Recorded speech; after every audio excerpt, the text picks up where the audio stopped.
Bonsoir à tous, bonsoir à toutes. Bienvenue à cette première pitch battle de 2021. Ouais, c'est la 7e depuis le début. On hésite entre... On hésite. Battle, c'est la première de l'année. On hésite à vous souhaiter bonne année ou bon confinement. Ouais. Mais on tient à remercier notre président d'avoir annulé son allocution de ce soir et de nous laisser pitcher tranquille. Oui, voilà. C'est plutôt cool. Toujours en partenariat avec Sista depuis le début, on les remercie. Et qu'est-ce que ça veut dire un partenariat avec Sista? Ça veut dire que déjà nous sommes mixtes, ce qui est super. Notre jury est paritaire aussi, une femme, un homme à chaque fois. Et puis, on se fait fort d'avoir à chaque fois dans les 3 candidats au moins une femme CEO. Et ce soir, il y en aura comme d'habitude une. On aimerait bien en avoir 2, voire 3 de temps en temps, mais c'est difficile déjà d'en avoir une seule fois. Voilà, les pitch battles, c'est maintenant tous les 15 jours parce que sinon on allait devenir une boîte de prod à pitch battle, on allait faire plus que ça. Donc la prochaine, c'est le 10 février. Donc pour toutes les startups qui veulent éventuellement nous déposer des dossiers, n'hésitez pas à passer par qui vous voulez, mais sur le site, c'est bien. Ou par LinkedIn si vous voulez nous contacter aussi directement. Ou par des VC sympas qui nous passent les dossiers, c'est super aussi. Ça, c'est cool. Un petit rappel, il faut juste être une startup qui a besoin de lever des fonds de façon assez, pas urgente, mais dans un avenir proche. Et comme ça, eh bien, vous êtes éligible. C'est pas très compliqué. Ce n'est pas très compliqué. Donc, la présentation du jury maintenant. Hein. Exactement. Donc, Marie-Capucine, chez Ring Capital, je vais te laisser te présenter. Hop là. Voilà. Bonsoir Marie-Capucine. Oui, bonsoir. Merci beaucoup pour l'invitation. Je suis ravie d'être là. Donc, moi, je m'appelle Marie-Capucine Lemétet. Je suis investisseuse chez Ring Capital. On est un fonds qui a un peu plus de 3 ans maintenant et on investit dans des entreprises tech et digitales en forte croissance. Et un premier fonds plutôt de growth. On investit dans des boîtes un peu matures, des scale-up et bientôt un deuxième fonds plus early stage avec un axe impact tech for good assez fort. Voilà, moi, avant d'être investisseur, j'ai travaillé pendant 10 ans dans l'opérationnel sur des sujets de marketing digital, dans la banque en ligne et la fintech. Super, merci beaucoup. Et maintenant, nous accueillons Chabir chez Daphni. Bonsoir. Super. Merci également pour l'invitation. Enchanté, Chabir. Je fais partie de l'équipe d'investissement de Daphni. Alors, Daphni, c'est un fonds qui s'est lancé en 2015, qui a la volonté de backer des entrepreneurs qui, grâce à la tech ou au digital, changent les usages et si possible dans le bon sens. On arrive assez tôt dans la chaîne de valeur. On investit généralement en seed ou série A. Et on a la vocation d'être un VC européen. Et pour ma part, avant d'être chez Daphni, j'étais chez Jaina, qui était le family office de Marc Simoncini. Et d'ailleurs, les équipes de Jaina ont récemment rejoint Daphni et pour lever un fonds, un nouveau fonds qui vient d'être annoncé. C'est ça. On a entendu parler. Merci beaucoup. Super. Donc en fait, effectivement, ça fait quelques temps que tu suis Marc. Exactement. Ça fait 4 ans. D'accord, ok. Bah, écoute, formidable. Je vais rappeler 2-3 petites règles. Déjà, merci à tous les deux. 2-3 petites règles de ce soir. C'est très simple. Les candidats, les CEO, les porteurs de projet, c'est de pitcher en moins de 7 minutes. On leur donne comme indication entre 5 et 7 minutes en général. Voilà. Et puis, ensuite, on a un échange de, on va dire, une dizaine, voire une quinzaine de minutes si vraiment on se sent super en forme. L'idée, c'est que vous leur donniez votre feedback, vos conseils et vos critiques sans filtre. Il n'y a absolument pas de... Voilà, ils savent de quel bois ils vont se chauffer. Donc, il n'y a pas de souci. Et en plus, c'est pour ça et grâce à ça qu'ils peuvent ensuite faire bon usage de tous vos retours. Donc, on va commencer ce soir. D'habitude, on commence toujours par les femmes. Mais ce soir, on a l'un de nos 2 personnes qui vont pitcher pour la start-up Fatster. On a Fabien qui est à Bangkok. Et à Bangkok, il est 2h30 du matin. Donc, il va commencer, le pauvre Fabien. Il sera rejoint pour les questions-réponses par Emmanuel, qui est son COO et qui est cofondateur de Fatster. Et donc, Fabien, je vais te laisser prendre la parole, partager ton écran. Alors voilà, et donc Fabien, il est là aussi. Fabien, il est là aussi, voilà. Fabien, tu nous entends du coup? Absolument, 5 sur 5. Voilà, on a ton écran. En plein écran, voilà. Voilà, et donc on te laisse la parole pour... Tu m'as demandé un chrono à 5 minutes, donc je vais te mettre... Voilà. 5 minutes. Super, bon, bonjour à tous. Alors attendez, par contre, je suis en écho. Bonsoir, Fabien. Ah, je suis en écho. Est-ce que c'est normal? Non, tu t'entends? D'accord. On t'entend plutôt bien. Là, Ok, c'est bon? bon, bah alors, je vais me muter. Bonjour à tous, je m'appelle Fabien Keller, je suis cofondateur et CEO de la société Fatster avec mon cofondateur Emmanuel. Nous, on travaille dans la santé en ligne avec une verticale forte dans la perte de poids. Pour la simple et bonne raison qu'aujourd'hui, le problème de la perte de poids, c'est un sujet qui touche 2 milliards de personnes en 2021. C'est également 2 800 000 décès chaque année des complications. Et c'est un problème d'envergure mondiale qui engendre également des frais, notamment 1700 milliards d'US$ en termes de manque de productivité et traitements médicamenteux, rien qu'aux États-Unis l'année dernière. Une des raisons principales de la non-perte de poids, quand elle n'est pas d'origine médicale, c'est la solitude. Perdre du poids, c'est compliqué et c'est encore plus quand on est seul. Alors du coup, on a créé Fatster. Fatster, c'est l'application mobile qui connecte des personnes en surpoids entre elles, des personnes qui partagent un même profil et les mêmes ambitions de perte de poids. C'est également dans cette même application qu'on va retrouver un vernis de fonctionnalités qui sont complètement adaptées à la perte de poids, comme par exemple un compteur de calories, un compteur d'activité, de manière ultra sociale pour partager tous ces résultats ensemble. Il se peut parfois que ce ne soit pas suffisant. Le cas échéant, on propose une mise en relation directe avec des professionnels de l'alimentation. Et ça, c'est possible parce qu'on a créé un dashboard entièrement connecté à notre application mobile qui permet à des professionnels de suivre leurs patients sur poids distance, dans un cas de nouveau, bien évidemment. Et depuis le lancement cet été, on a déjà enregistré quasiment 200 professionnels de la nutrition. Alors, perdre du poids en ligne et de manière communautaire, ça fonctionne. C'est pas nous qui le disons, c'est prouvé scientifiquement. Et c'est pour ça qu'aujourd'hui, chez Fatster, la perte de poids se fait en 3 steps. 1, je me connecte avec mes amis. 2, je perds du poids. Si c'est pas suffisant, dans ces cas-là, l'application le détecte, me propose une mise en relation et je repère du poids avec un professionnel. Et notre autre mission, au-delà de la perte de poids, c'est également le maintien du poids perdu. C'est quelque chose qui est compliqué. La perte de poids, on va dire, c'est l'élément plus facile dans la mission. Alors, comme 20 000 utilisateurs, moi, je me suis motivé, je me suis connecté avec pas mal de monde. Je me suis motivé à perdre du poids, j'ai mieux mangé, j'ai changé mes habitudes. J'ai perdu près de 20 kilos depuis le mois de mai. Donc, au final, j'ai changé mes habitudes, j'ai perdu du poids et je me sens vraiment mieux. On a commencé en France. La France était notre bac à sable avec plusieurs milliers d'utilisateurs adoptés sur le marché français. Notre vision, c'est d'aller chercher 400 000 membres à 18 mois, 67 millions de personnes du UK. C'est pour ça qu'on va également targeter ce marché en mars.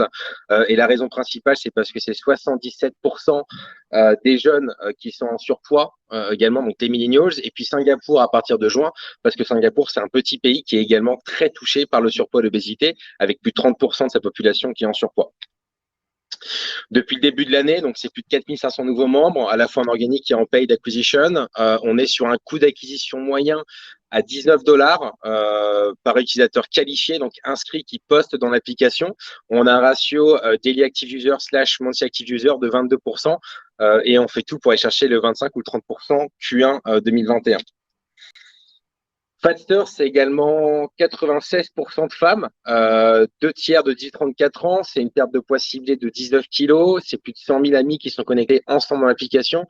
2 500 000 calories brûlées et 2 activités phares qui sont enregistrées chez Fatster, qui sont la marche et le vélo. C'est également 1 million d'interactions dans l'application enregistrée depuis le lancement cet été. 15 000 kilos enregistrés, 15 000 pertes de poids enregistrées, 15 000 kilos évaporés, plus de 20 000 photos ajoutées et 3 motivations principales à perdre du poids qui sont retrouver son shape d'origine, se sentir mieux et puis limiter les facteurs de risque à terme.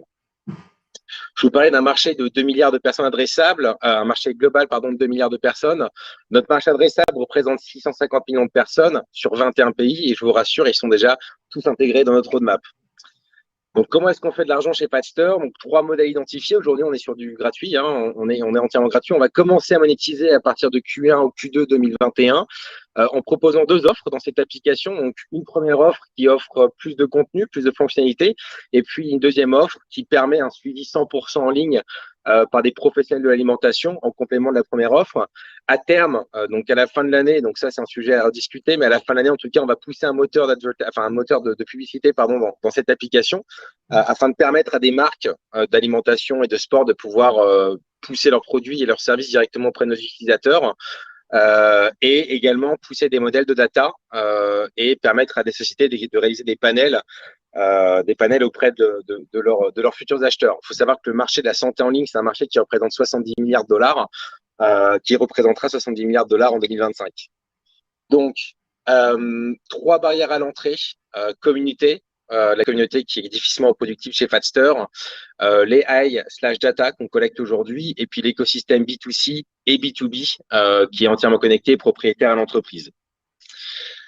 Donc, la société a été accélérée par AppWorks et par HEC Challenge Plus cette année. On a été lauréat en 2e position.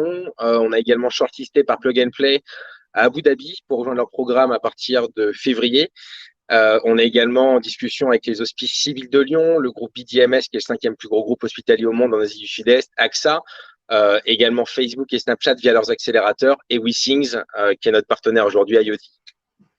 Fatster aidera 1 million d'utilisateurs dans 18 mois, 10 millions en 2025. Je vous parlais de 2 milliards de personnes en surpoids en 2021. On parle de 3 milliards de personnes en surpoids en 2030. Donc, ce qui différencie chez Fatster, et ça, c'est 450 utilisateurs qui le témoignent, c'est vraiment la dimension sociale qui est associée à l'aide des professionnels. Aujourd'hui, on a 3 canaux d'acquisition qui sont online, organique et offline, avec une grosse target sur les influenceurs au démarrage. On a levé 550 000 $ en pré-seed, donc en dilutif et auprès d'institutions financières comme la BPI. On est en phase de levée pour notre seed sur Singapour, entre 1,8 et 2,3 millions de dollars pour 20% de la société. 55% des fonds seront utilisés pour la croissance, 35% pour nos ingénieurs et 10% pour le produit. Je m'appelle Fabien Keller, avec mon associé Emmanuel, on a créé une équipe composée de plusieurs personnes qui est complétée par notre CTO Thomas, notre directeur des ventes Anthony, notre directeur de la data Jean-Baptiste et Benjamin et Nathalie qui sont nos directrices et directeurs de la nutrition. On a également un BOD qui est composé de personnes qui peuvent nous accompagner sur différents sujets, notamment la stratégie fundraising et déploiement sur des marchés internationaux. On dit bonjour à Elio, c'est le premier bébé de chez Fatster. Sa mère s'est inscrite il n'y a pas longtemps parce qu'elle avait pris 17 kilos et elle en a déjà perdu 2 depuis qu'elle s'est inscrite. Je vous remercie pour votre attention. Fatster, ça fonctionne, je ne suis pas un cas isolé et c'est surtout 4,8 sur 5 de notation sur l'App Store, sur plusieurs centaines de reviews. Merci pour votre attention. Super. Merci beaucoup. Merci. Tu as dépassé de 10 secondes, donc c'est parfait. Exactement. Pardon. La parole à Marie-Capucine, peut-être. Top.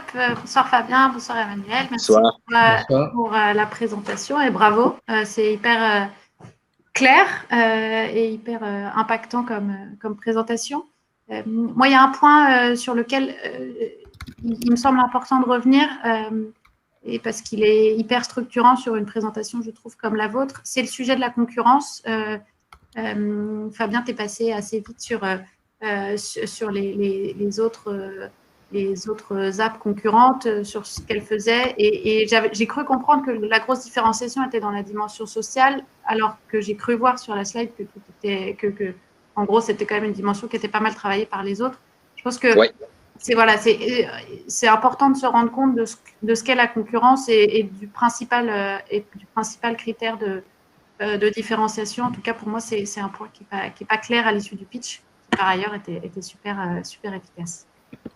Merci pour cette question, Marie-Capucine. Alors effectivement, aujourd'hui, la dimension sociale, elle est complétée par la communauté dans un premier temps et par les professionnels de l'alimentation. Alors effectivement, c'est une narrative qu'on va retrouver dans beaucoup d'applications concurrentes. C'est d'ailleurs pour ça qu'on les a mappées dans notre écosystème de la concurrence. Maintenant, c'est vrai que notre ADN chez Fatster, c'est la dimension sociale. Donc tout va être partagé, tout va être mis en exergue de manière à être encouragé le plus vite possible. Et cet encouragement, il vient à la fois des utilisateurs et des professionnels qui sont onboardés dans l'application. Or, aujourd'hui, la notion de professionnel, c'est quelque chose qui est unique chez Fatster. Et c'est vraiment le point différenciant chez nous. Est-ce que ça répond à ta question, Marie-Capucine? Oui, tout à fait. Super. Alors, je vais donner la parole à Shabir.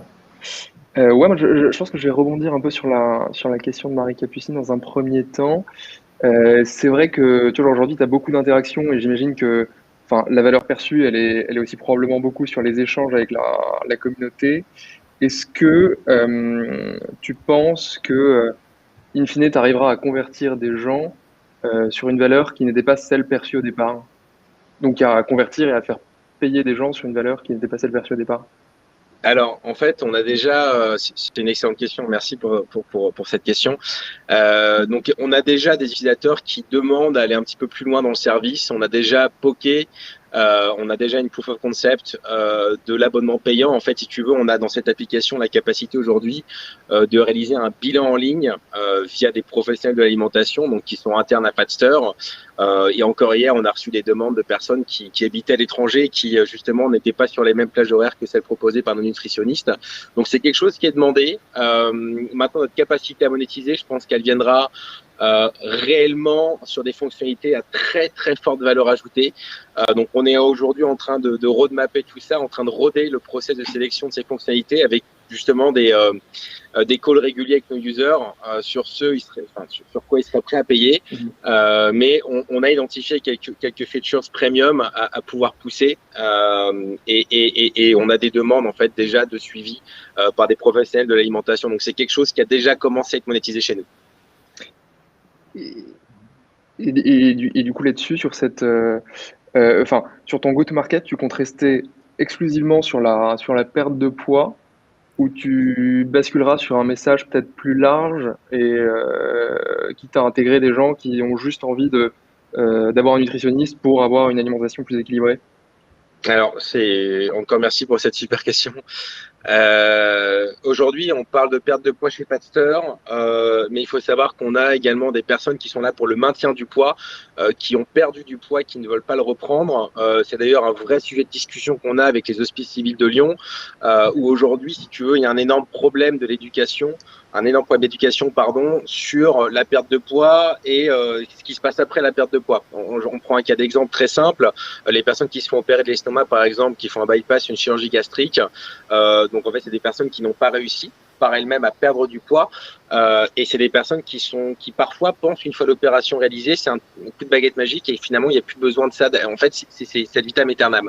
Or, aujourd'hui, si tu veux, on est en discussion avec des acteurs clés du marché qui veulent pousser Fatster pas comme étant une solution forcément que de perte de poids, mais surtout de maintien du poids perdu et d'éducation à long terme. Ok, très clair.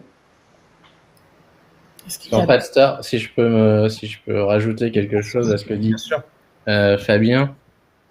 En fait, l'idée de Fatster, c'est il y a non seulement la communauté bienveillante qui est très forte, il y a non seulement l'apport des pros, mais en plus, en fait, l'idée, c'est vraiment de changer les habitudes nutritionnelles et sportives des gens. Donc, en fait, par rapport à la concurrence, il y a une grosse concurrence qui est qui feature les régimes. Et nous, on n'est pas du tout dans ce mode-là, parce que les régimes à long terme ne fonctionnent pas. Nous, on est là vraiment pour changer les habitudes alimentaires et sportives des gens. Et en fait, ils s'aident via cette communauté bienveillante et avec les professionnels de la nutrition, notamment, et des coachs sportifs, etc. Et pour la conversion, c'est un peu bizarre parce que je me vois là, je ne sais pas si vous m'entendez. Oui, nous, on te voit. J'ai l'impression d'être devant un miroir, donc c'est bon. Et en fait, l'idée, c'est d'onboarder et d'aider le plus possible d'utilisateurs.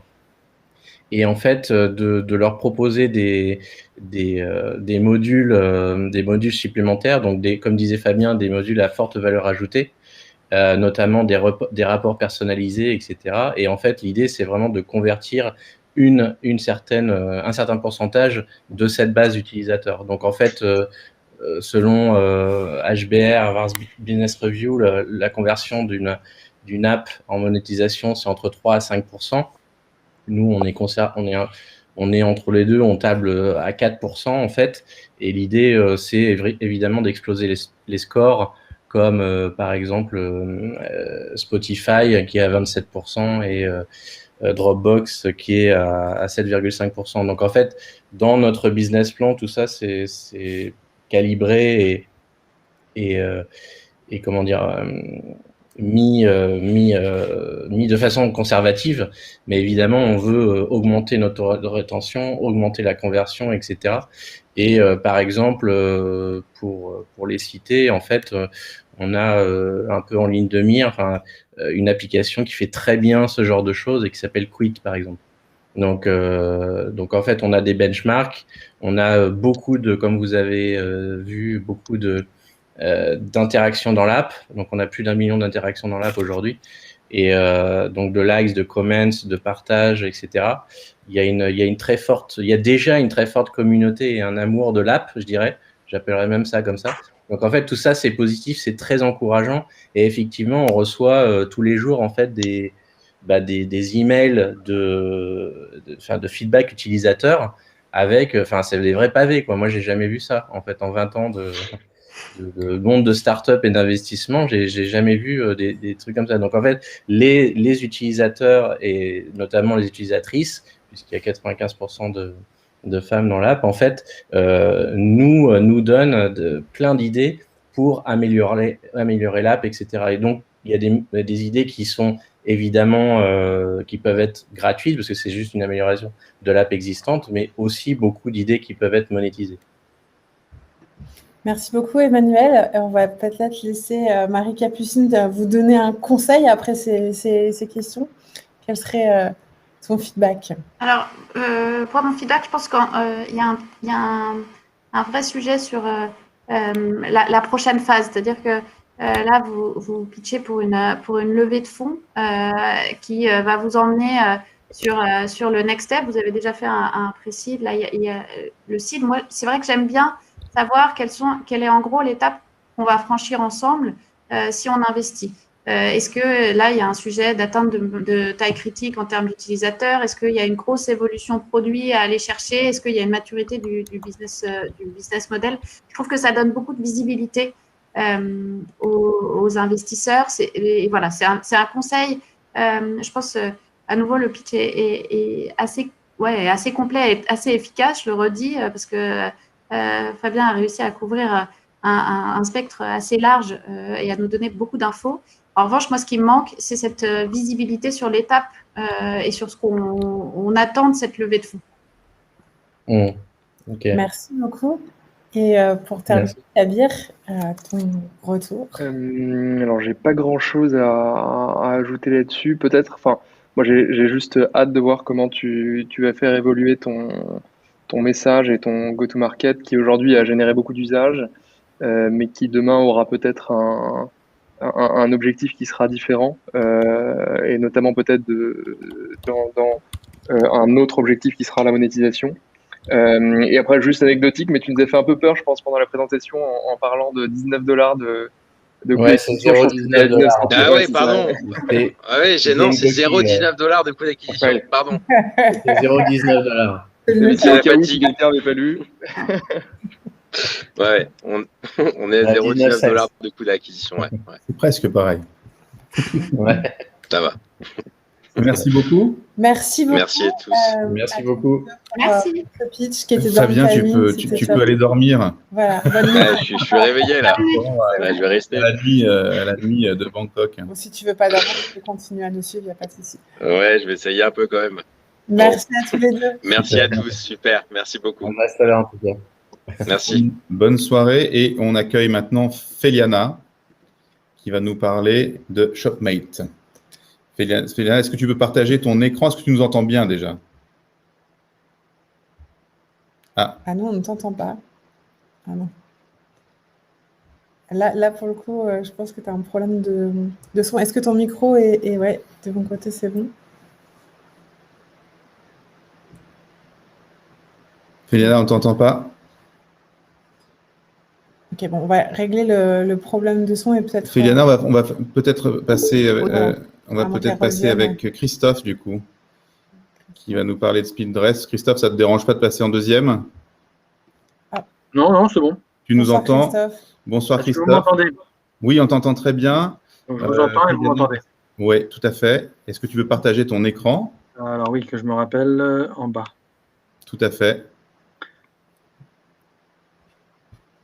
Est-ce que ça marche? Super, alors, on le reçoit très bien. Et voilà. On le voit. Il est, tu peux le mettre en plein écran si tu veux. C'est bon, vous avez mon écran là? On a ton écran, oui. Super, c'est parti. Ah oui, d'accord, bouge pas. Ok. C'est parti. Okay. Alors déjà, on va déjà mieux se mettre. Hop. Donc déjà, bonsoir à toutes et à tous. Bonsoir. Bonsoir. Hop. Attendez, bougez pas, on va lancer la présentation. Donc voilà, donc je me présente. On est la société Speeddress. On a inventé un concept qu'on appelle EasyP. En fait, ça venait d'un constat. qu'aujourd'hui, la consigne, ou en tout cas principalement le vestiaire, pour les organisateurs et les visiteurs, c'est une vraie contrainte. On appelle vraiment ça même un pain. Ça fait partie des 6 grosses contraintes qui existent aujourd'hui dans le cadre de l'événementiel. Voilà, on a un problème sur la gestion de la file d'attente. Ça peut être un service coûteux. Aujourd'hui, en plus de ça, avec le Covid, il y a la notion des gestes barrières, des bad buzz. On a certains de nos clients qui nous disent que lors d'un événement, le concert s'est très bien passé, mais que sur des problèmes de vestiaire, ils ont eu un gros bad buzz sur les réseaux sociaux. C'était l'Arena de Bordeaux. Et les biens sont pas toujours sécurisés. Et que ce soit l'Arena de Bercy ou l'Arena de Bordeaux, aujourd'hui, ils en sont à dire à leurs visiteurs, allez-y, rentrez avec vos affaires, même si elles sont interdites, entre guillemets, les PC ou autres, parce qu'ils ne peuvent pas les gérer et que les visiteurs, ils sont demandeurs de pouvoir les déposer quelque part. Pardon, je t'interromps une seconde. J'ai l'impression qu'on voit l'écran de Féliana. Enfin, moi, en tout cas, je vois l'écran de Féliana. Oui. C'est ça le bug. J'étais en train de me dire que tes slides ne passaient pas. D'accord, c'est ça. Non. Alors, je reviens en arrière, c'est bien ce que je pensais. C'est pour ça que je demandais si effectivement vous voyez. Non, mais je ne vois pas ton Regarde l'écran. que tu peux le partager. Alors, annuler. Je repartage. Vas-y. Ouais. En fait, il est grisé, ma notion de partage. Ouais, c'est pas grave, tu peux cliquer dessus quand même. Ah, voilà, c'est bon. OK, c'est reparti. C'est bon, là, vous l'avez?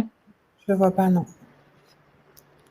Ah, Si, ça il y est est, là. tu viens d'apparaître. Parfait. Voilà, c'est bon, c'est mieux. On va pouvoir recommencer. Je suis désolé, j'ai un petit bug. Non, c'est pas grave. Hop là. Bon, tu peux mettre en plein écran et c'est bon. Moi, je vais C'est te parti, mettre. C'est excuse-moi. en train de se mettre en plein écran. Super. C'est en train de se mettre en plein écran, voilà.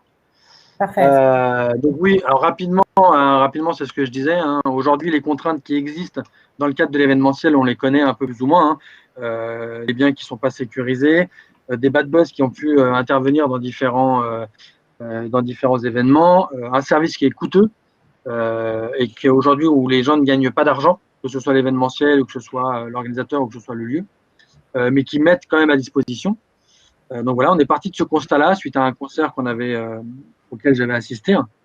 On a vu à travers ça une opportunité. Aujourd'hui, c'est un service qui n'est pas toujours adressé, donc le service du vestiaire, qui est vraiment attendu par les clients, par les visiteurs et les spectateurs. Les organisateurs ne souhaitent pas le gérer. Ils veulent vraiment s'en débarrasser. Il n'y a pas vraiment d'innovation aujourd'hui. On est toujours au ticket avec la personne qui vient vous prendre vos affaires avec le cintre. La technologie aujourd'hui est mature. Tout ce qui va être technologie de l'IoT est devenu mature, donc on a pu développer quelque chose à travers ça. Les organisateurs et les utilisateurs sont en attente de services plus. On en voit de plus en plus dans le cadre de l'événementiel. Quand vous allez à un concert, vous avez besoin et envie d'avoir un petit plus qui aujourd'hui n'est pas permis. Et on a pu nous rassembler tous ces éléments à travers un service. Qu'est-ce que SpeedDress? Alors plutôt, qu'est-ce que EasyP? EasyP, ça veut dire Your Stuff in Phone. Vos affaires sont dans un. Alors je ne sais pas si le son va se mettre en route, on va regarder.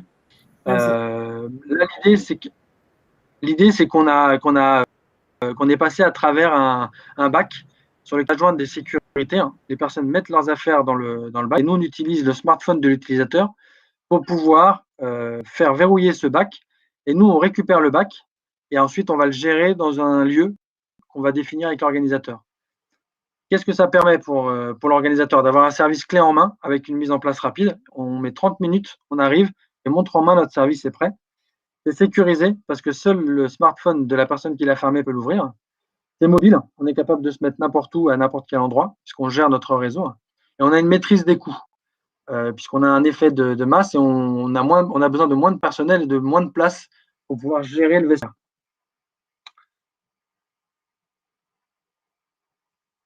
Aujourd'hui, donc, on est une équipe de 4.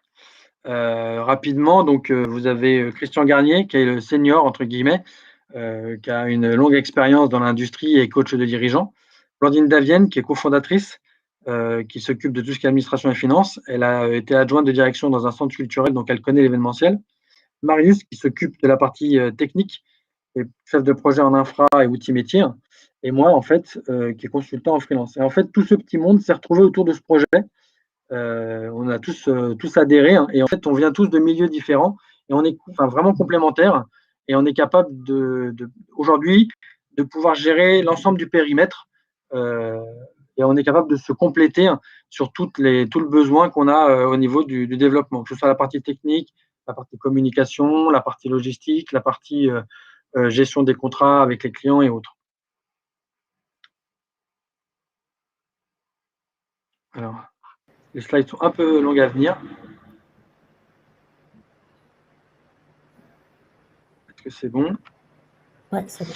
Alors, hop, c'est bon, ça vient. Attendez, bougez pas, on a été un poil vite. La concurrence, donc rapidement, on n'a pas mis les coûts, puisqu'aujourd'hui, un service de vestiaire ou un service de consigne, il est difficile de descendre en dessous d'un certain prix. Donc, on est tous plus ou moins dans le même prix, que ce soit en location, que ce soit en service one-shot ou en service ou autre.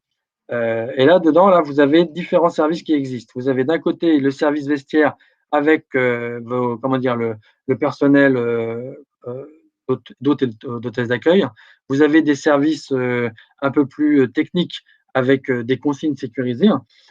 Nous, l'avantage qu'on a, c'est qu'on offre, en plus de la sécurité, une agilité qui nous permet d'être réactifs, modulaires et d'offrir une véritable mobilité. Et on s'adapte aussi, très important, à l'attente et aux besoins, que ce soit de l'utilisateur ou du client B2B.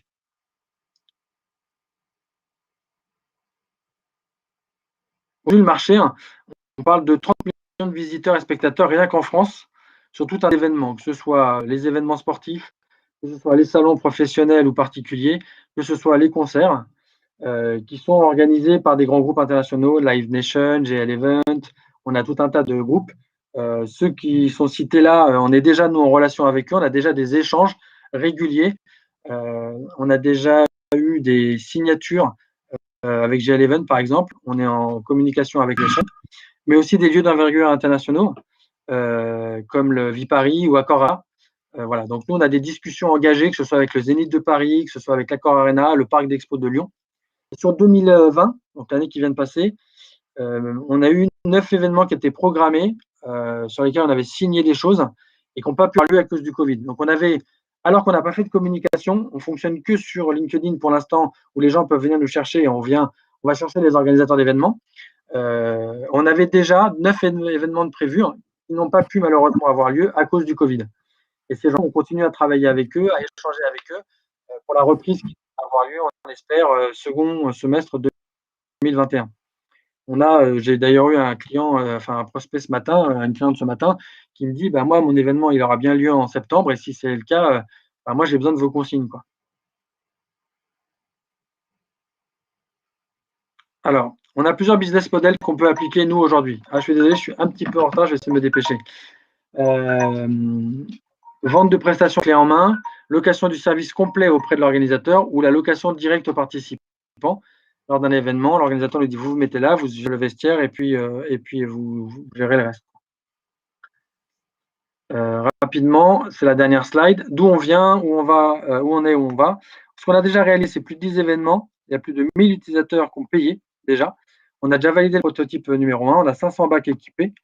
Le programme de communication et de gestion avec tous les investissements qu'on a qui sont indiqués en dessous, en fonds propres, en prêt d'honneur réseau entreprendre, en prêt bancaire, BPI et en apport technologique. L'augmentation de capacité, nous souhaiterions en fait racheter 500 bacs, l'embauche d'un IT et d'un com marketing, la mise en place d'une com marketing un peu plus musclée ce qu'on n'a pas aujourd'hui, et une interface utilisateur revue. Et ensuite, la dernière strate de la fusée, la dernière étage de la fusée, ça va être l'achat d'équipements pour pouvoir viser le national, 10 000 bacs, embauche d'un BizDev, déploiement de distribution et une V2 avec une prise des attentes du client qui souhaiterait, par exemple, dans le bac, de pouvoir avoir une caméra pour pouvoir filmer ce que les gens mettent dans leur bac. Et on est en train de travailler avec les utilisateurs, plutôt avec les donneurs d'ordre pour pouvoir réaliser cette V2. Donc, voilà. Donc, vous pouvez nous retrouver sur nos différents réseaux sociaux et puis voilà, de nous avoir suivis. Et puis, comme on dit, avec Speeddress, déshabillez-vous, on se fait reste. Merci beaucoup. Merci, 7 minutes. Rien. Voilà. C'était pas mal, tu as bien tenu. On va donner la parole à Marie Capucine encore. Bonsoir Christophe. Moi j'ai une question. Qu'est-ce qui se passe quand on perd son portable ou on n'a plus de batterie pendant le concert?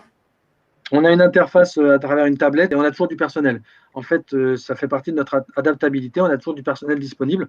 On le divise par 2, on va dire, le besoin en personnel, mais on a toujours quelqu'un qui est là pour répondre aux problématiques. Et donc, on a une tablette et la personne donne son numéro de téléphone et ensuite, on lui retrouve son bac. Ok. Non, et peut-être plus au-delà de ça, quelle est la taille d'événement que vous êtes capable de couvrir? Ouais, est-ce qu'il y a une notion effectivement de typologie d'événement ou de taille qui est ou est-ce que aujourd'hui, en dessous de 500 bacs, on vise pas la rentabilité. Donc 500 bacs, ça représente quoi? Ça représente une jauge d'à peu près entre 3 et 6 000 personnes. Ça dépendra du nombre de personnes qui vont laisser leurs affaires dans les vestiaires. Il faut savoir qu'aujourd'hui, très peu. Il y a un pourcentage de gens qui donnent leurs affaires dans une consigne dans un vestiaire. Pourquoi? Pour la sécurité, le prix et le fait que ce soit éloigné et pas pratique. Nous, on enlève ces 3 problèmes. Donc, on pense qu'on devrait augmenter le nombre de gens qui vont venir dans les bacs. Par exemple, on a réalisé dans le cadre d'un événement, on a été directement dans la fosse et on a pris les affaires des gens dans la fosse, ce qui n'existe pas aujourd'hui dans le cadre du concert. Donc, on a été chercher des gens qui, de facto, n'auraient pas été au vestiaire. Donc, les consignes qu'on a fait à ce moment-là, elles n'étaient pas prévues. Donc, l'objectif, c'est qu'on ouvre le périmètre. Donc, en gros, sur des jauges de 3 à 4 000 personnes, qui sont des petites jauges sur des concerts, on commence à être intéressant. Mais sur des événements privés, si vous avez 1000 personnes et que vous avez besoin d'une consigne par personne, on sait faire. Ou même 500 personnes, on sait faire. Chabir, peut-être et en prenant en compte la taille d'événement dont tu parlais, quel est selon toi ton marché adressable? Aujourd'hui? Oui. Arena, l'accord Arena, c'est le Bordeaux, c'est 90 événements dans l'année. Et si je prends un autre événement comme l'accord Arena qui est à Paris, on est plutôt autour de 250 événements. Si je prends Paris, Versailles, on est à 250 événements avec du 10 000 personnes par événement et par jour. On est sur 250 jours. Et sachant que tu factures comment? À la prestation, au nombre de bacs? C'est ça, je facture à la prestation, au global, à la mise à disposition du nombre de bacs qui vont être faits. Et puis, si on veut clé en main et pas gérer, moi, je facture au vestiaire et j'empoche l'argent.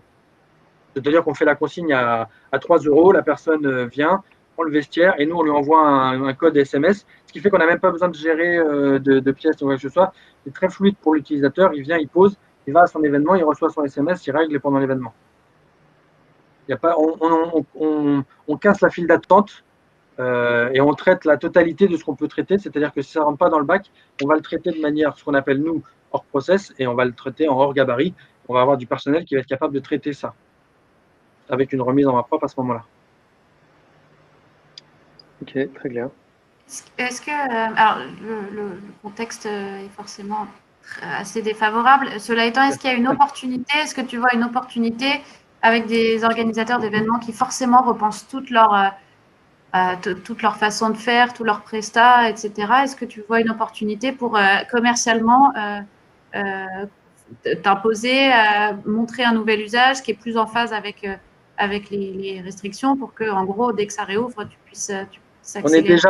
On est déjà Covid safe et une remarque qui m'a pas plu, mais qu'un client nous a fait en disant s'il n'y avait pas eu le Covid, je suis pas sûr qu'on serait venu vers vous.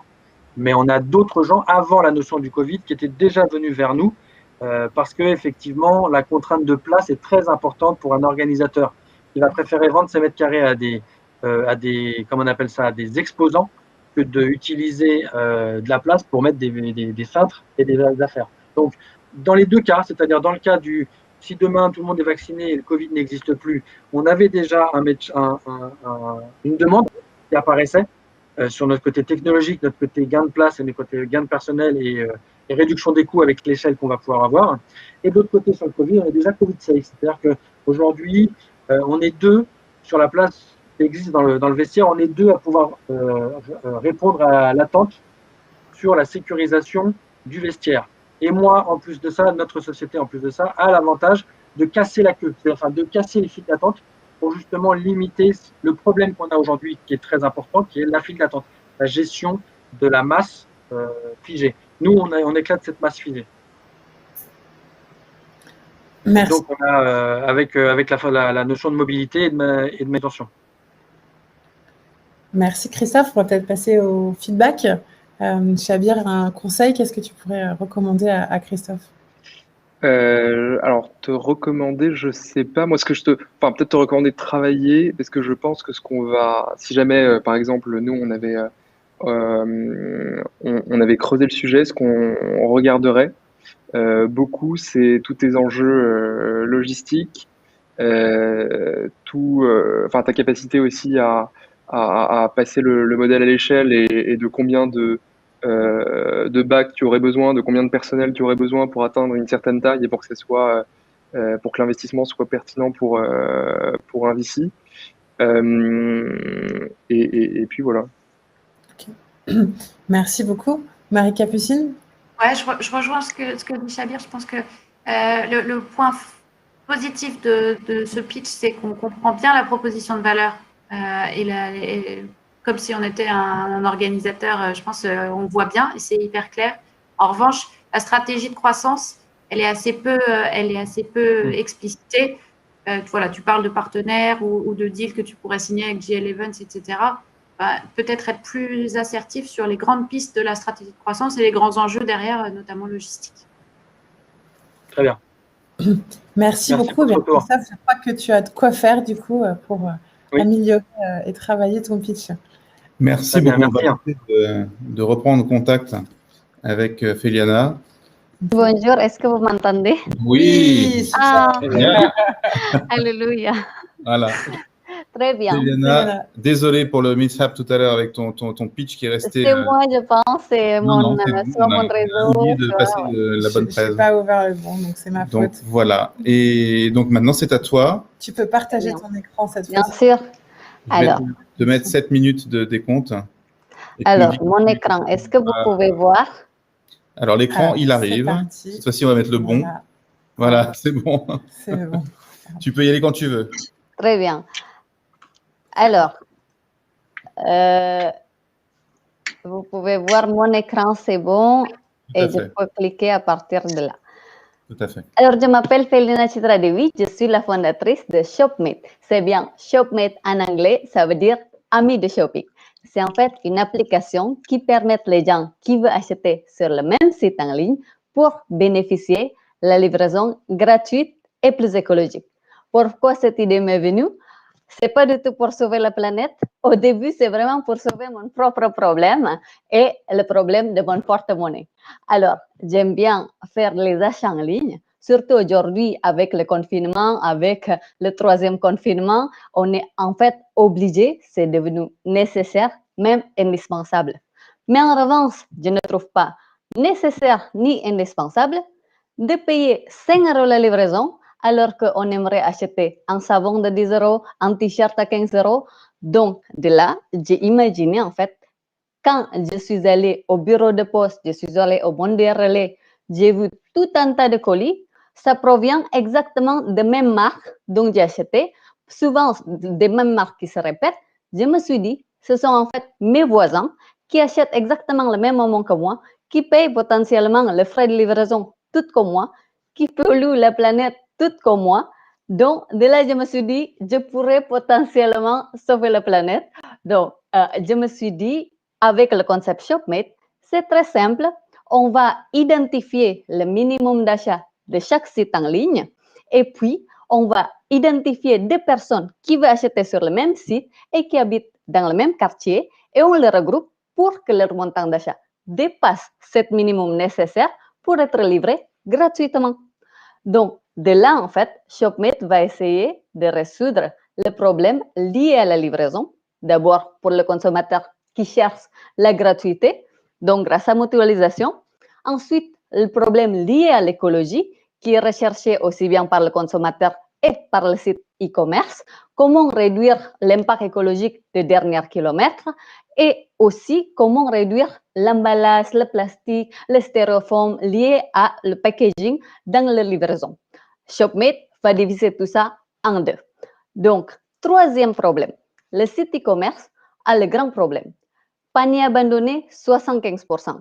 Et comme par hasard, la première raison, c'est frais de livraison. 60 jusqu'à 70% des paniers sont abandonnés à cause de frais de livraison. ShopMate va les aider de récupérer cette panier abandonné. Donc de là est né le business model de ShopMate. Très simple, il n'y a pas de secret, mais très efficace, la base de commission. Donc nous serons rémunérés par le site e-commerçant, tout achat réalisé via ShopMate, à la hauteur de 7 à 12% selon le type de partenariat. Aujourd'hui, nous avons déjà des centaines de sites, le plus grand site en ligne, Rue du Commerce, Amazon, AliExpress, Café Royal, Histoire d'Ol, etc.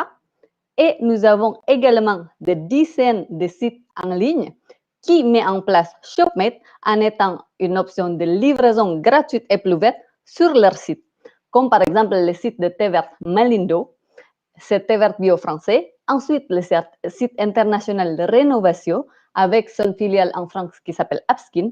Le fait que le site mette en place ShopMate comme étant une solution de livraison gratuite et verte sur leur site, c'est bien une belle preuve de nécessité de notre solution par rapport au site e-commerce.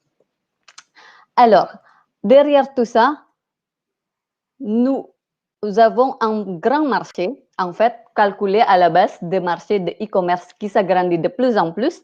L'année dernière, plus que 100 milliards d'euros. Si on est dans une logique de récupération d'abandon de panier causé par les frais de livraison, 180 milliards. Bien sûr, je suis conscient, ce n'est pas un nombre réel des achats qui seront réalisés réellement. Donc, le marché potentiel réel de ShopMate qu'on a déjà bien calculé, c'est à l'entour de 20 milliards d'euros.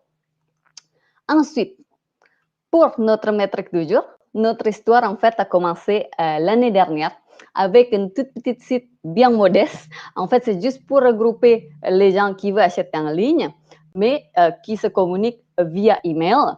Il n'y a pas encore le système de match ni de communication instantanée, ni le système de sécurisation comme aujourd'hui. Néanmoins, j'étais agréablement surprise par des retours d'utilisateurs avec 2000 inscrits sous le premier confinement et 400 souhaits des achats mutualisés pour être mutualisés. Donc de là, je suis passée à une étape suivante.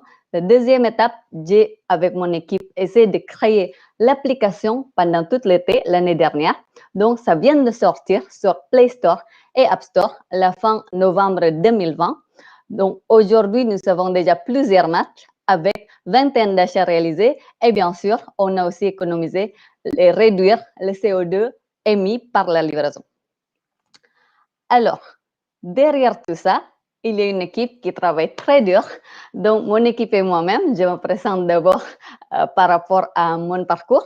En fait, mon parcours est très classique, même en fait, au-delà de ce qui devrait être dans les startups. J'ai fait plutôt la formation publique. J'ai fait donc master de droit, master de communication à Sorbonne, Sciences Po et ENA. Donc, je n'étais pas prédestinée à ça, mais j'ai toujours rêvé de créer mon propre entreprise. Quand j'étais dans mon pays natal, Indonésie, j'ai gagné un concours de business et aujourd'hui, la France qui m'a donné cette chance pour réaliser mon rêve. Donc, je suis là avec ShopMate et grâce aussi à mon équipe qui m'ont bien épaulé. Mon CTO Raoul Kapoor, qui a 5 ans d'expérience dans le développement logiciel et aussi qui a déjà créé son startup en Inde pour le développement de sites Internet universitaires. Mon ancienne camarade de l'ENA, Frolence Labois, qui est aujourd'hui à la Cour des comptes, qui nous aide dans stratégie business et financement. Et nous avons une alternance, Ran Albarou, qui est responsable marketing et communication sur les réseaux sociaux. Nous avons 2 autres stagiaires, Akil Thiagi et Anupam Sarma, qui nous aident dans le développement de business.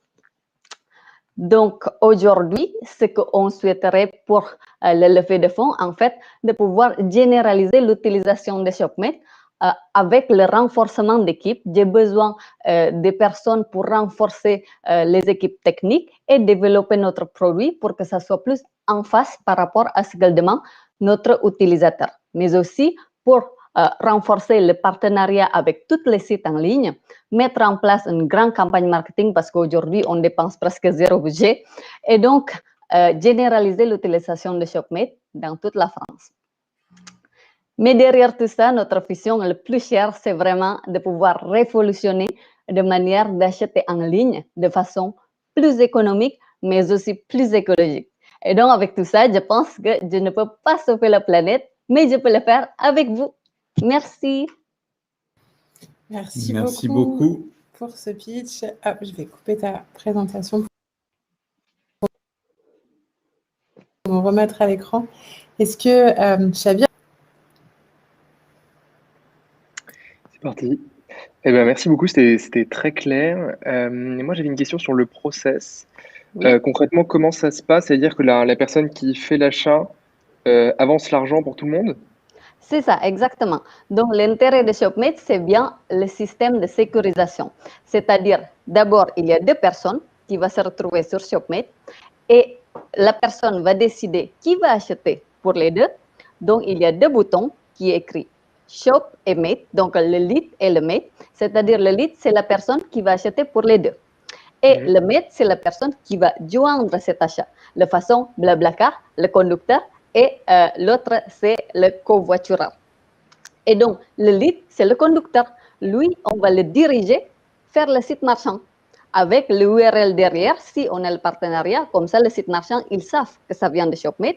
Et en revanche, le Mate, donc la personne qui rejoindra cet achat, il va diriger sur une page de paiement sur ShopMate. Et donc, une fois qu'il va recevoir son colis grâce à échange avec le lead, et puis le montant sera débloqué sur le portefeuille de lead. Comme ça, tout serait sécurisé. En fait, tout simplement, notre valeur ajoutée est là-dedans. C'est la sécurisation de leurs transactions et de leur, voilà, vraiment de relation entre le lead et le Mate. Voilà. Et si je me fais l'avocat du diable sur ce point-là, comment est-ce que tu fais pour, quels sont les autres arguments que tu donnes aux clients qui hésitaient à acheter parce qu'il n'avait pas envie de dépenser 5 € de livraison en plus, mais qui finalement doit dépenser peut-être 2 à 3 fois les montants qu'il allait dépenser et en plus derrière doit gérer la répartition des produits? Bien sûr. Donc, petit détail très important, merci d'avoir souligné. J'ai oublié de mentionner, en fait, l'idée que le Mate va payer via ShopMate, le montant va apparaître au portefeuille digital du lead. Donc, il serait rassuré, j'ai déjà mon argent. Seulement, ça serait débloqué une fois que je donne le produit qui appartient au Mate. Donc, c'est ça l'idée, en fait. C'est vraiment de sécuriser, mais en même temps de rassurer ce lead. Mais prochainement, dans la prochaine étape, ce que j'aimerais, ma vision future, c'est vraiment de lui donner une incentive au lead. Ça serait un petit peu notre ambassadeur. On peut bien les céder une petite pourcentage de notre commission, par exemple. Mais pour l'instant, vu que c'est vraiment récent, on a beaucoup réfléchi par rapport à notre feedback de notre utilisateur. On prend en compte. Mais aujourd'hui, en fait, finalement, je me rends compte que ce type de questions, c'est pas tout à fait ce qu'il pose. Parce que finalement, il y a beaucoup d'utilisateurs ShopMate qui viennent sur ShopMate uniquement pour le côté écologique, même pas encore pour le côté d'économie. Alors qu'à la base, moi, vraiment, très sincèrement, je fixe le cible économique pour ShopMate. Mais les gens, ils m'ont dit, pourquoi tu mets le montant maximum sur ShopMate? Parce que je dis, si ça dépasse, par exemple, on va acheter sur Zara, ça dépasse 45 €, vous pouvez déjà acheter sur Zara, donc n'allez pas sur ShopMate. Mais ils disent, mais je veux quand même utiliser ShopMate parce que c'est plus écologique. Bon, mais d'accord, je vais enlever ça, mais voilà. Donc, il y a plutôt cette question qui se pose. Mais bien sûr, dans l'avenir, c'est possible d'avoir cette évolution. C'est très honnête comme pitch, en tout cas. Je sais. Marie-Capucine. Moi, j'ai une question, Féliana. Est-ce qu'il y a une typologie de retailer qui est plus adaptée à ShopMate parce qu'ils ont des vrais sujets d'efficacité du e-commerce? Est-ce qu'ils ont des vrais sujets de livraison? Enfin, voilà. Est-ce que tu identifies une taille de retailer qui est plus dans ta cible? Oui, en fait, au début, je me suis dit, ça doit être le grand e-commerçant parce que forcément, ils ont des volumes. Donc, plus qu'ils ont des volumes, plus qu'ils ont des petits acheteurs qui veulent acheter juste des petites choses sur leur site, il y a plus d'abandon de panier. Parce que, voilà, quand on va acheter, comme mon exemple tout à l'heure, des petits achats et payer la livraison un petit peu trop cher, ils vont abandonner le panier.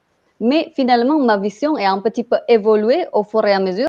Avec la visibilité de ShopMate, j'ai beaucoup été sollicitée par des petits sites, mais je veux dire les sites de niche qui sont vraiment les cibles plutôt bio, nature, locale.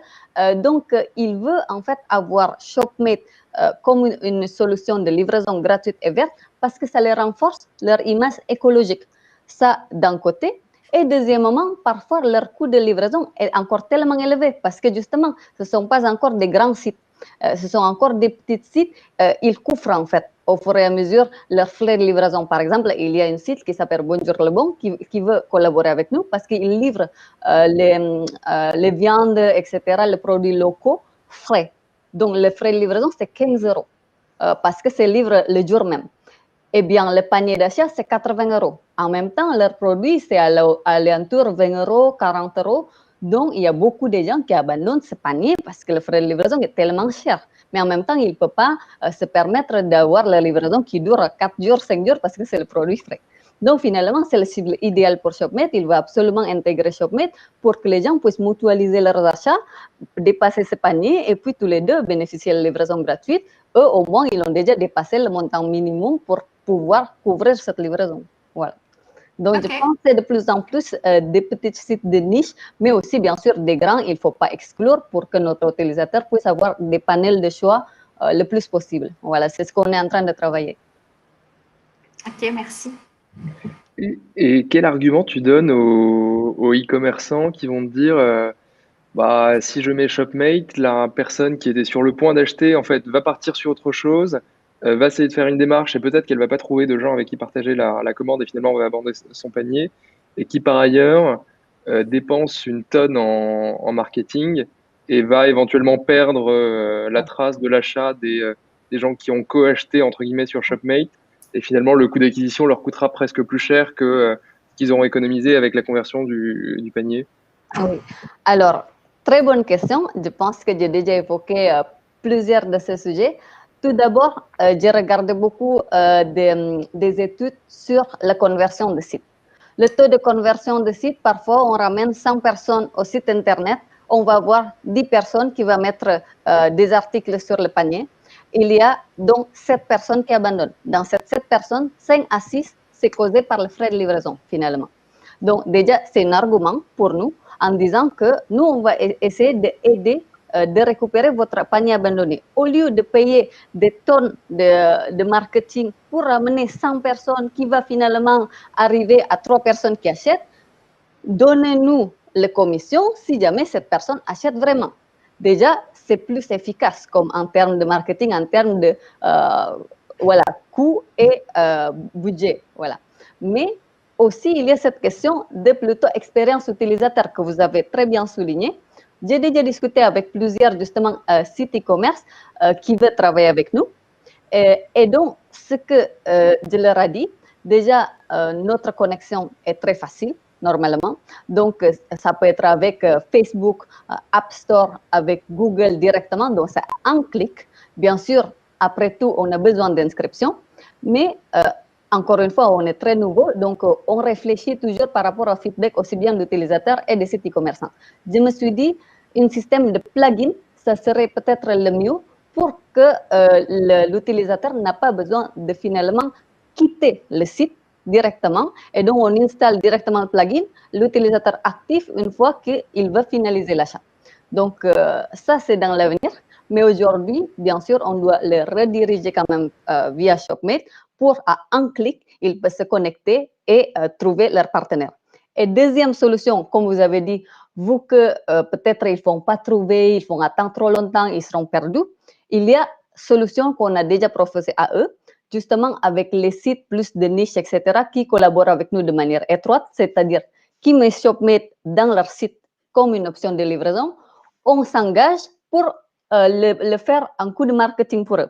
C'est-à-dire, s'il y a une personne qui va acheter sur un site de niche que pas forcément dans la communauté de ShopMate connaître, on va solliciter au contraire notre communauté. Tiens, il y a quelqu'un qui veut acheter sur le site X que vous connaissez peut-être pas, mais peut-être vous voulez le rejoindre son achat parce qu'il est dans votre alentour. Voilà. C'est ça qu'on s'engage aujourd'hui à accorder pour eux parce que quand même, c'est un partenariat étroit. Ils utilisent ShopMate dans leur site. Ça nous fait aussi une visibilité et en même temps, on le rend appareil. Ok, très bien. On a une petite question qui vient de gens que ton produit excite déjà, qui nous demandent si l'application est téléchargeable ou sera téléchargeable à l'international aussi. Alors, pour aujourd'hui, ceux qui sont le portable Android seraient un petit peu plus privilégiés parce que c'est déjà téléchargeable à l'international. Mais vu qu'au début, on veut vraiment se focaliser en France tout d'abord pour notre, bien sûr, notre premier pays d'ancrage. Mais si vous avez Android, oui, ça c'est déjà téléchargeable à l'international. On a d'ailleurs quelques utilisateurs un petit peu frustrés en Belgique qui veulent absolument télécharger ShopMate. Je dis oui, c'est téléchargeable, mais potentiellement, pour être tout à fait honnête, vous n'allez pas trouver votre match tout de suite. Voilà. Il y a Valentina qui nous demande si du coup tu transformes le leader de l'achat en relais colis des mates finalement. C'est un peu ça. Alors, l'idée, ce n'est pas de le transformer en relais colis des mates, mais de le traduire directement, je veux dire, de le transporter directement et donner au mates parce que c'est censé être notre voisin, etc. Par exemple, on a déjà expérimenté, nous tous, que notre colis est récupéré par nos voisins, on les remercie parce que voilà, on n'était pas là, etc. Donc, ça serait la même pratique, sauf qu'en fait, tous les deux, on va bénéficier de la livraison gratuite parce que nos voisins qui ramènent notre colis, ils ne savaient pas que peut-être ils achètent aussi sur le même site, mais en même temps, ils payent la livraison. Donc, alors que ShopMate, c'est vraiment l'information qui connecte, mais pas du tout pour transformer l'élite comme le relais colis, non. Merci beaucoup pour toutes ces réponses. Est-ce que Marie-Capucine ou Chabir, vous avez un conseil à donner sur ce projet? Bravo, c'est effectivement hyper excitant et toutes les questions qui vont autour. Je pense qu'on sent tous qu'il y a un gros enjeu. Je pense pour renforcer l'efficacité de ton pitch, tu pourrais essayer d'exprimer du coup, peut-être via une vidéo ou un petit tuto, l'expérience client. Parce que je pense que ça suscite pas mal de questions, comprendre le parcours utilisateur et ça clarifierait vachement ton message. Oui, merci beaucoup, c'est vrai. Il faut que je vais me faire l'avocat de Féliana. En fait, elle en a une superbe vidéo et qui explique super bien le truc. Et effectivement, moi, j'ai été surpris de ne pas le voir dans le pitch parce qu'elle est vachement bien. Sur ton... Mais bon. J'ai peur que c'est un petit peu long parce que c'est 1 minute. Donc, c'est sur YouTube. On la partage après. Alors, c'est sur YouTube. Si vous tapez ShopMate, mais pas ShopMate Australie, ShopMate France. Okay. Parce que ça existe ShopMate Australie. Chabir, un conseil peut-être pour terminer? Alors, pas grand chose à rajouter. Moi, je trouvais que c'était assez clair et tu as assez bien cerné les enjeux, surtout économiques et j'ai compris dans un premier temps, puis écologiques. Est-ce que j'ai un peu les mêmes questions, tu vois, genre, et comme en fait ça nous concerne tous, qu'on a tous acheté on achète tous des choses sur Internet, donc c'est un process qu'on connaît tous bien, donc évidemment, c'est toujours les questions de répartition des produits après ou d'achat émergent assez rapidement et je pense que ça mériterait d'être écarté un peu plus tôt. Peut-être après, ce qui serait intéressant de voir dans une perspective d'investissement, c'est comment est-ce que tu comptes grossir et comment est-ce que tu comptes procéder pour atteindre justement ce dont on parlait tout à l'heure, des volumes assez conséquents pour que l'application puisse, enfin que les shopmates puissent avoir d'autres shopmates et que la solution puisse être effective. Mais sinon, non, c'était très clair. Merci beaucoup pour tous ces conseils. Je compte bien sûr, agrandir la base d'utilisateurs ShopMate en les écoutant tout simplement. Aujourd'hui, on appelle un par un. Enfin, on n'est pas capable de tous les appeler, mais j'essaie au maximum de les appeler et d'écouter vraiment qu'est-ce qui les bloque parce que je me rends compte des choses, les solutions qui soient nouveaux comme ça, il y a beaucoup de blocages, peut-être je me trompe dans le parcours d'utilisateur, etc. Donc, j'essaie d'apprendre par rapport à ce qu'ils veulent vraiment les utilisateurs pour pouvoir leur donner le mieux. Et par rapport au match, j'essaie de faire en sorte que ça soit plus concentré aujourd'hui. Par exemple, aujourd'hui, nos utilisateurs le plus grand, c'est dans le 17e, 18e. Donc, d'abord, concentrer dans une région très spécifique et agrandir petit à petit. C'est pour ça, tout d'abord, l'application, je n'ai pas voulu être téléchargée partout dans le monde, par-ci, par-là. Voilà. Ok, très clair. Merci beaucoup. Super. Dans les semaines qui viennent, on va recevoir Jessie Toulcanon qui se lance avec Pick Me Up, aussi dans la mobilisation des voisins et des problèmes de logistique et de livraison, peut-être que vous connaissez aussi. Donc, comme quoi, c'est quelque chose qui nous touche effectivement tous. Bon, on va terminer là-dessus. On va vous remercier énormément, Marie-Capucine et puis Chabir, pour votre temps. Merci à vous. Merci à vous.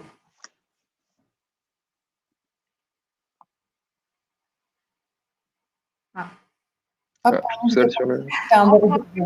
Je disais donc merci beaucoup pour toutes vos questions, pour tous ces feedbacks qui, je pense, vont permettre à nos start-upers de progresser et puis de faire évoluer leurs projets. Donc, merci beaucoup. Tu voulais conclure avec la date de la prochaine Pitch Battle, peut-être ? C'est le 10 février et puis on ne sait pas encore qui y aura, mais ce sera super. Ok. Donc, toujours avec Sista. À suivre sur nos réseaux sociaux avec Sista pour la prochaine Pitch Battle. Alors.